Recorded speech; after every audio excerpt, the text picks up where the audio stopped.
Últimamente, no sé si te pasa, pero en muchas conversaciones, incluso en las más informales, acaba saliendo el tema: ¿qué va a pasar realmente cuando la inteligencia artificial entre de lleno en las escuelas? Sí, es verdad, está en el aire.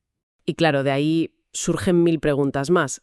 ¿Qué papel le espera al profesorado? Uf, ¿Cómo va a aprender el alumnado si una máquina le sirve la respuesta en bandeja?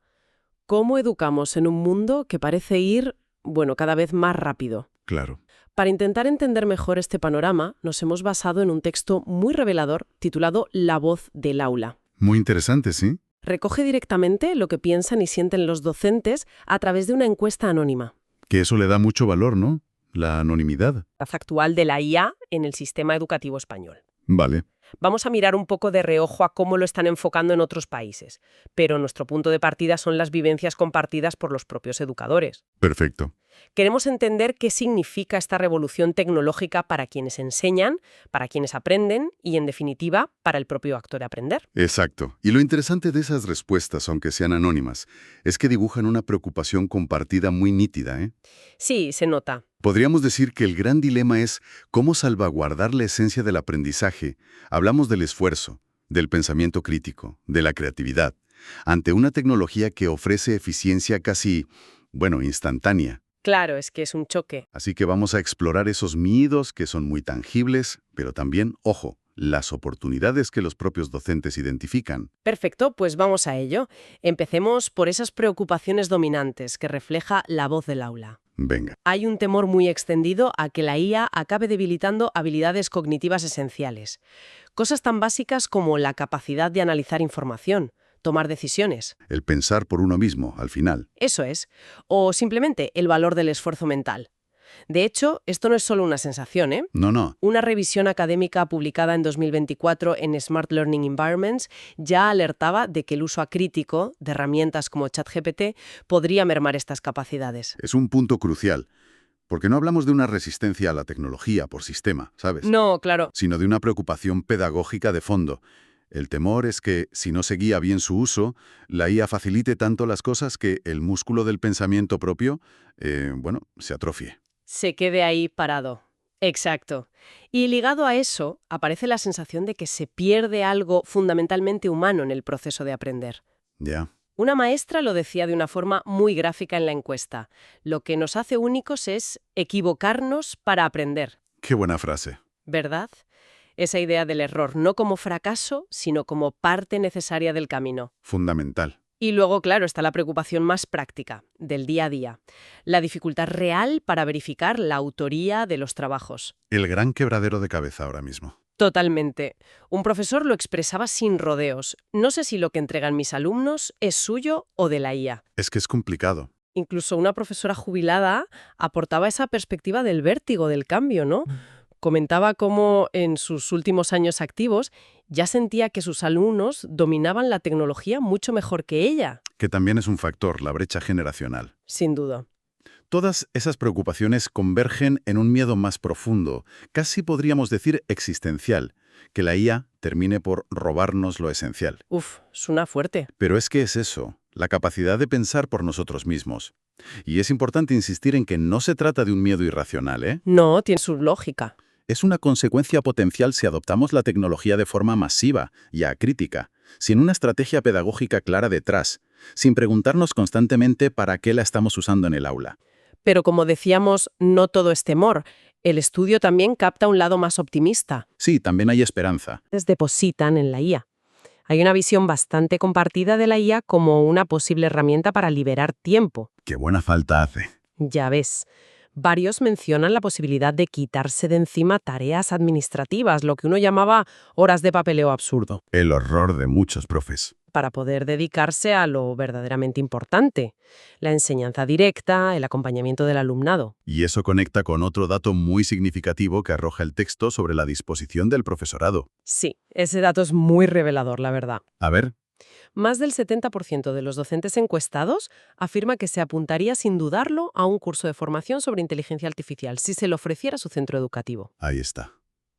Esto es fundamental porque desmonta el posible cliché de un profesorado resistente al cambio. Totalmente. Lo que vemos es una clara voluntad de aprender y adaptarse. Pero Siempre hay un pero. siempre hay un pero. Aquí surge una crítica que también es recurrente en la voz del aula. La formación que se está ofreciendo, cuando se ofrece, suele ser percibida como demasiado genérica. Un poco café para todos, ¿no? Exacto. No está aterrizada a las necesidades específicas de cada etapa educativa. Como señalaba una maestra en la encuesta, no tiene mucho sentido ofrecer el mismo curso sobre IA a un profesor de educación infantil Que tiene unas necesidades muy concretas. y necesita explorar cómo puede afectar al desarrollo temprano, que a uno de bachillerato que lidia con trabajos de investigación más complejos.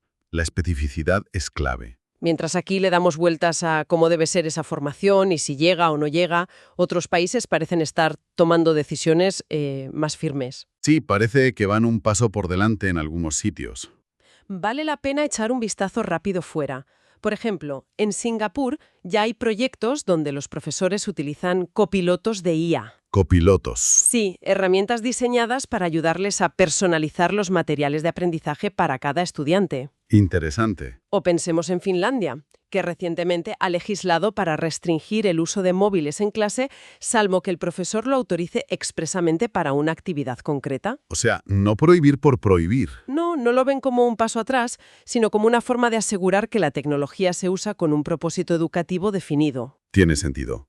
Son enfoques interesantes. También Australia, que tiene previsto lanzar en 2025 un marco nacional específico ¿Para qué exactamente? para guiar a las escuelas en el uso ético y pedagógico de la IA. Ah, mira. O en India, donde una institución tecnológica de primer nivel, el IIT de Delhi, pensemos en algo del calibre de un MIT o Caltech, Palabras mayores. pues no solo exige a sus estudiantes declarar si han usado IA en sus trabajos, sino que ha integrado el manejo crítico de estas herramientas como una competencia curricular más. O sea que ya forma parte de lo que tienen que aprender. Exacto. ¿Y qué nos dicen estos ejemplos internacionales? ¿Cuál es la clave, dirías? Pues lo que sugieren es que es posible adoptar enfoques más estratégicos y estructurados. La diferencia clave no parece ser si se adopta la IA, sino cómo y para qué. El propósito. Eso es. Estos países muestran una voluntad de integrar la tecnología, sí, pero dentro de una visión educativa clara, con directrices éticas explícitas y, muy importante, con inversión en formación específica y en los recursos necesarios. Lo que aquí parece faltar a veces. Esto contrasta con la sensación que a veces se percibe aquí de ir un poco a remolque, ¿sabes? Con un debate aún muy incipiente y quizá menos inversión focalizada. Hablemos entonces de la situación concreta en España, según la dibuja La Voz del Aula. Es llamativo el contraste que describe. Sí, es curioso. Por un lado, el debate público a menudo se centra en regular el tiempo de pantalla de los menores. Algo importante, sí. Desde luego. Pero, por otro lado, la realidad que describen muchos docentes en la encuesta es la de unas infraestructuras digitales deficientes en sus propios centros. Sí, esa brecha entre el debate público y la realidad del aula es algo que el texto subraya mucho. Exacto. Profesores que hablan de ordenadores lentísimos, de redes wifi que se caen constantemente. Lo básico, vamos. Hay una frase de un docente en la encuesta que es muy gráfica y bastante dura. Nadie aprende a pensar con un wifi que se corta cada 10 minutos. Es que es demoledor. Refleja una frustración muy real con las herramientas básicas del día a día. Y esa falta de herramientas funcionales choca frontalmente con cualquier discurso sobre innovación digital, claro. Totalmente. Y no es que falten documentos o marcos generales. No, guías hay. Tenemos guías del INTEF, el Instituto Nacional de Tecnologías Educativas y de Formación del Profesorado. Y a nivel europeo está el EIA Act. Esa nueva y pionera ley que busca regular la inteligencia artificial en muchos ámbitos, incluyendo la educación. Pero el problema, según se desprende de La Voz del Aula, es que falta traducir todo eso en visión concreta, inversión sostenida y adaptación real al aula. Que llegue al día a día. Eso. Los datos macroeconómicos dan contexto. En 2022, la inversión educativa en España fue del 4,32% del PIB. Que está por debajo de la media europea. Sí, la media de la Unión Europea estaba en el 4,6%. Aunque la conectividad general del país es buena, la brecha digital entre centros educativos sigue siendo una realidad. Y volvemos a lo mismo. Falta formación que sea realmente práctica y adaptada a cada nivel. Precisamente por eso, quizás lo más valioso que aporta La Voz del Aula es que, de todo ese diagnóstico de preocupaciones y críticas, emerge una hoja de ruta bastante coherente. Sí, a ver. Es como si, a través de sus respuestas individuales, los docentes hubieran llegado a un consenso tácito sobre los pasos a seguir. Podríamos sintetizarlo en 4 puntos clave que reclaman. Vale. 1. Formación docente útil. Insisten en que sea práctica, aplicable al día a día y, sobre todo, diferenciada por etapas educativas. No sirve un café para todos tecnológico. Lógico. 2. Rediseñar la evaluación. Un clamor bastante general. Hay que empezar a valorar el proceso, no solo el producto final. ¿Cómo sería eso? Pues que el alumnado aprenda a documentar cómo usa la IA, qué instrucciones o prompts ha utilizado, cómo ha contrastado la información, qué fuentes ha descartado, por qué. Es enseñar a pensar con la herramienta. Ah, vale. Enseñar el proceso. Exacto. 3. Medios técnicos funcionales. Parece una obviedad, pero es fundamental. Reclaman simplemente que los centros cuenten con equipos y conexiones que funcionen de manera fiable. Sin eso, todo lo demás es teoría. El wifi que no se caiga. Básicamente. Y 4. IA como nueva alfabetización. El cuarto punto es enseñar a usar la IA de forma crítica. Aprender a utilizarla como apoyo, sí, pero siempre verificando, siendo consciente de sus limitaciones y posibles sesgos. Nunca como un sustituto del pensamiento propio. Confiar, pero verificar. Exacto. Hay una frase recogida en el texto que lo clava. La curiosidad es tuya, no de la máquina. Me parece fundamental esa hoja de ruta que surge de la propia experiencia docente. Y esa idea final de una integración progresiva, medida, con método. Sí, con cabeza.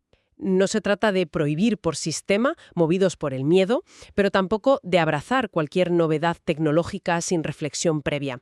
El objetivo, tal y como lo expresan los profesores, parece ser que la IA sirva para multiplicar lo humano en la educación, no para reemplazarlo. Y mantener esa perspectiva humana es crucial, porque los riesgos de un mal uso o de un uso sin acompañamiento no son triviales, ¿eh? Supongo que no.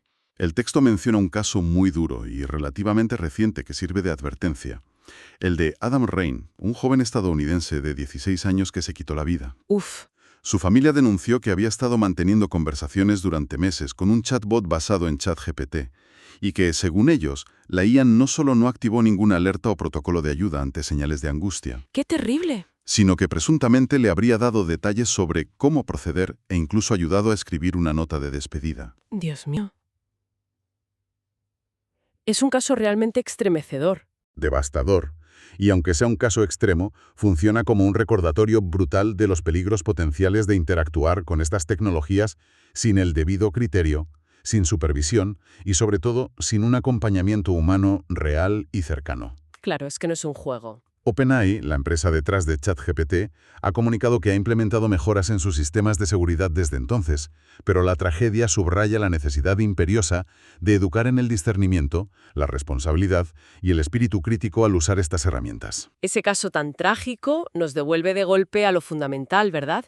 Conecta directamente con algo que ya decía el filósofo y pedagogo John Dewey hace un siglo. Un clásico. La escuela debe ser un laboratorio de ciudadanía, un espacio donde no solo se adquieren conocimientos, sino donde se aprende a pensar juntos, a debatir ideas, a construir conocimiento colectivamente, a convivir. La parte social del aprendizaje. Exacto.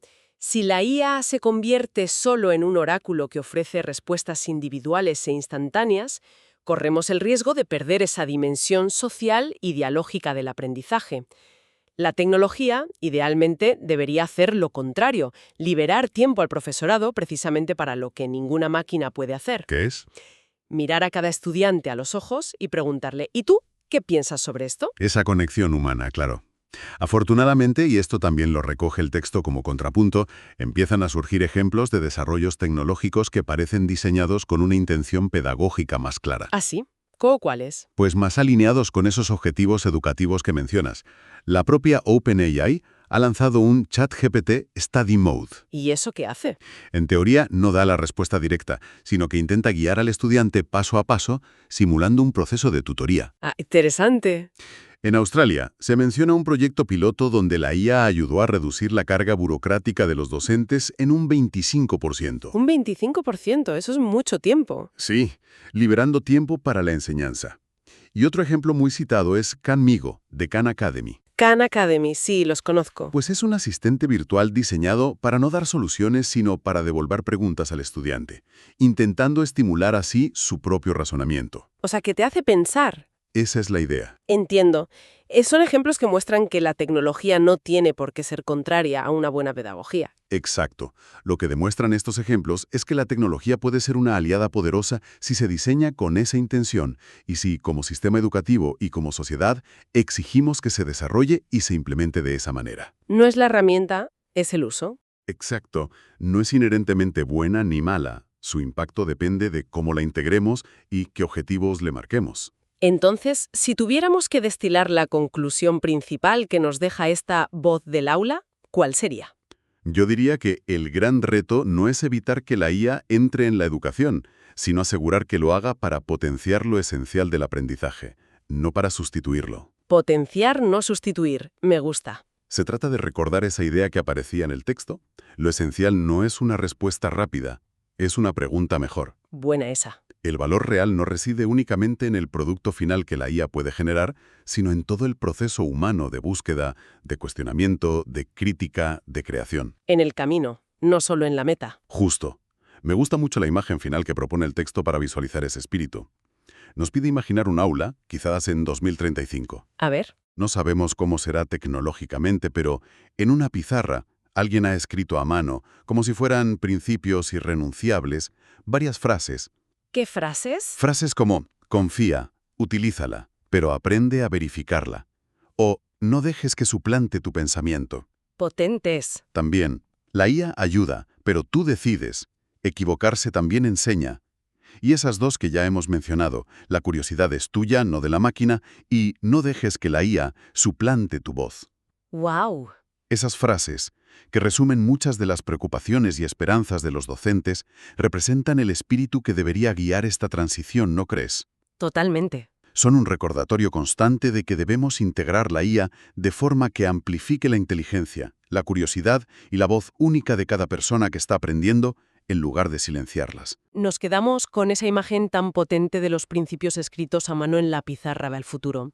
Y como siempre, para cerrar, nos gustaría lanzar una reflexión final, algo para seguir pensando más allá de nuestra conversación. Venga.